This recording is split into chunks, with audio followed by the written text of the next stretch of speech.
പുതുവത്സര തലേന്നും പുതുവർഷ ദിനത്തിലുമായൊക്കെ യാത്രക്കാരെ കൊണ്ട് നേട്ടം കൊയ്തത് മറ്റാരുമല്ല കൊച്ചി മെട്രോയാണ്. കൊച്ചി മെട്രോ റെയിൽ ലിമിറ്റഡിന്റെ യാത്രാ സംവിധാനമായ Kochi metro train, electric feeder bus, Kochi water metro എന്നിവയിൽ പുതുവർഷ തലേന്നും പുലർച്ചെയുമായി 1,61,683 പേരാണ് സഞ്ചരിച്ചത്. ഡിസംബർ 31-ന് 44,67,688 രൂപയുടെ വരുമാനം നേടി. പ്രതിദിന വരുമാനത്തിലും കൊച്ചി മെട്രോ ട്രെയിൻ റെക്കോർഡ് സൃഷ്ടിച്ചു. പുതുവർഷാഘോഷങ്ങളുടെ ഭാഗമായി കൊച്ചി മെട്രോ ട്രെയിൻ പുലർച്ചെ 2 മണിവരെ സർവീസ് നടത്തിയിരുന്നു. 1,39,766 പേരാണ് യാത്ര ചെയ്തത്. പുലർച്ചെ 4 മണിവരെ സർവീസ് നടത്തിയ ഇലക്ട്രിക് ഫീഡർ ബസ്സിൽ 6,817 പേരും വാട്ടർ മെട്രോയിൽ 15,000 പേരും യാത്ര ചെയ്തു. 2017 സർവീസ് തുടങ്ങിയ മെട്രോയിൽ ഇതേവരെ 17.52 കോടി പേർ യാത്ര ചെയ്തിട്ടുണ്ട്.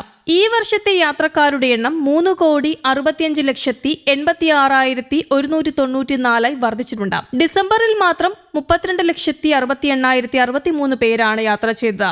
Last mile, first mile connectivity കൂട്ടി പ്രതിദിന യാത്രക്കാരെ കൂടുതൽ ആകർഷിക്കാനായി 15 ഇലക്ട്രിക് ബസ്സുകൾ വിവിധ റൂട്ടുകളിൽ മെട്രോ സ്റ്റേഷനുകളെയും വാട്ടർ മെട്രോ സ്റ്റേഷനുകളെയും ബന്ധിപ്പിച്ച് സർവീസ് നടത്തി. നഗരത്തിൽ ഹരിത ഗതാഗത സംവിധാനം യാഥാർത്ഥ്യമായിക്കൊണ്ടിരിക്കുകയാണ്. കൂട്ടായ പരിശ്രമത്തിലൂടെയാണ് മെട്രോ ഈ നേട്ടം കൈവരിച്ചതെന്ന് KMRL managing director Loknath Behra പറഞ്ഞു. കൃത്യതയാർന്ന സർവീസ്, വൃത്തി, ശുചിത്വം, ജീവനക്കാരുടെ മികച്ച പെരുമാറ്റം, യാത്രക്കാരുടെ സഹകരണം, മാധ്യമങ്ങളും സോഷ്യൽ മീഡിയ വഴിയും നടത്തിയ പ്രചാരണം, ഉപഭോക്തൃ സൗഹൃദമായ സാങ്കേതിക വിദ്യ ഉപയോഗം തുടങ്ങിയ നിരവധി ഘടകങ്ങൾ ഈ നേട്ടം കൈവരിക്കുന്നതിന് സഹായിച്ചുവെന്നും അദ്ദേഹം പറഞ്ഞു. പുതുവർഷ രാവിലെ ആദ്യമായി ഇലക്ട്രിക് ഫീഡർ ബസ്സും യാത്ര നടത്തി. ഫോർട്ട് കൊച്ചിയിൽ നിന്ന് ജങ്കാർ വഴി വൈപ്പിനിലെത്തിയ യാത്രക്കാരെ വിവിധ ഇടങ്ങളിലേക്കും മെട്രോ സ്റ്റേഷനുകളിലേക്കും എറണാകുളം സൗത്ത് റെയിൽവേ സ്റ്റേഷനിലേക്കും എത്തിക്കാൻ മെട്രോ ഫീഡർ ബസ്സുകൾ ഉണ്ടായിരുന്നു. കൂടാതെ പുലർച്ചെ 5:10 വരെ നിലവിലുള്ളതിനു പുറമെ മട്ടാഞ്ചേരി ഹൈക്കോടതി, വൈപ്പിൻ ഹൈക്കോടതി റൂട്ടിലും അധിക സർവീസ് നടത്തിയ വാട്ടർ മെട്രോയും റെക്കോർഡ് നേട്ടമാണ് കൈവരിച്ചത്. പുതുവർഷത്തിൽ 15,000-ഓളം പേർ ഈ യാത്രാ സൗകര്യം ഉപയോഗിച്ചു.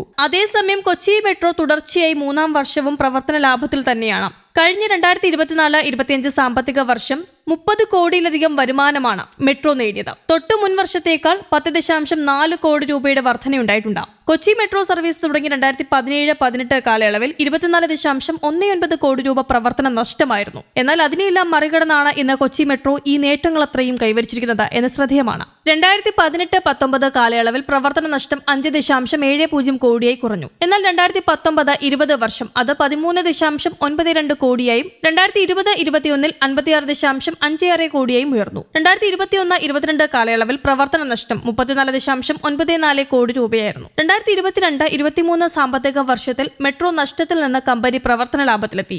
ആ വർഷം 5.35 കോടി രൂപയുടെ ലാഭമാണ് നേടിയത്.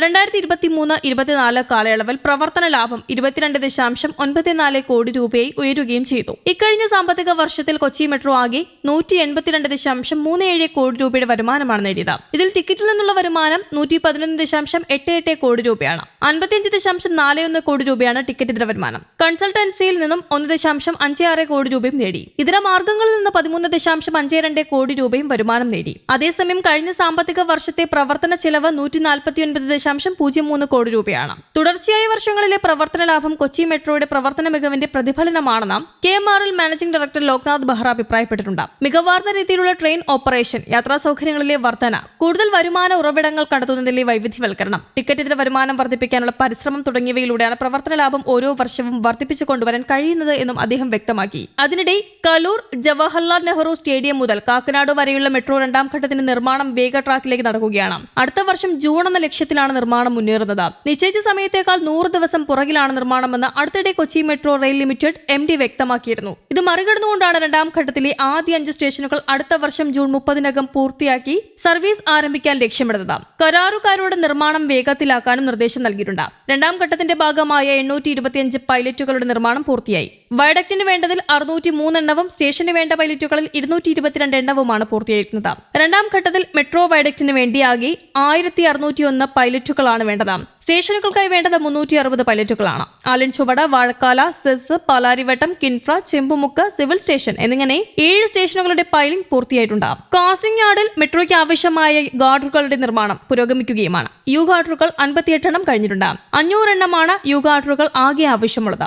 ഐ ഗാർഡർ 24 എണ്ണം പൂർത്തിയായിട്ടുണ്ട്. 518 ഐ ഗാർഡറുകളാണ് ആകെ ആവശ്യം. കലൂർ ജവഹർലാൽ നെഹ്റു സ്റ്റേഡിയത്തിൽ നിന്നാണ് കാക്കനാട്ടേക്കുള്ള മെട്രോ സർവീസ് ആരംഭിക്കുക. തുടർന്ന് പാലാരിവട്ടം ജംഗ്ഷൻ, ആലിൻചുവട്, ചെമ്പുമുക്ക്, വാഴക്കാല, പടമുകൾ എന്നിവിടങ്ങളിലാണ് ആദ്യ 5 സ്റ്റേഷനുകൾ. ഇവയുടെ നിർമ്മാണം അടുത്ത വർഷം ജൂൺ 30-നകം പൂർത്തിയാക്കാനാണ് KMRL ഉദ്ദേശിക്കുന്നത്. ഈ സ്റ്റേഷനുകളുടെ ആർക്കിടെക്ചർ ജോലികൾക്കുള്ള ടെൻഡർ നടപടികൾ തുടങ്ങിയിട്ടുണ്ട്. റോഡിന് മധ്യത്തിലൂടെയുള്ള മെട്രോ പാലം 1 കിലോമീറ്റർ പൂർത്തിയായാൽ ട്രാക്കിന്റെ ജോലികൾക്കും തുടക്കമാകും. Civil station junction, Cochin SEZ, Chittethukara, KINFRA, info park എന്നിങ്ങനെയുള്ള ശേഷിക്കുന്ന സ്റ്റേഷനുകളുടെ നിർമ്മാണം 2026 ഡിസംബറിനകം പൂർത്തിയാക്കാനാണ് KMRL ഉദ്ദേശിക്കുന്നത്. അടുത്ത വർഷം ഡിസംബർ 31-നകം ഈ സ്റ്റേഷനുകളിലേക്ക് സർവീസ് ആരംഭിക്കുമെന്നതാണ് പ്രഖ്യാപനം.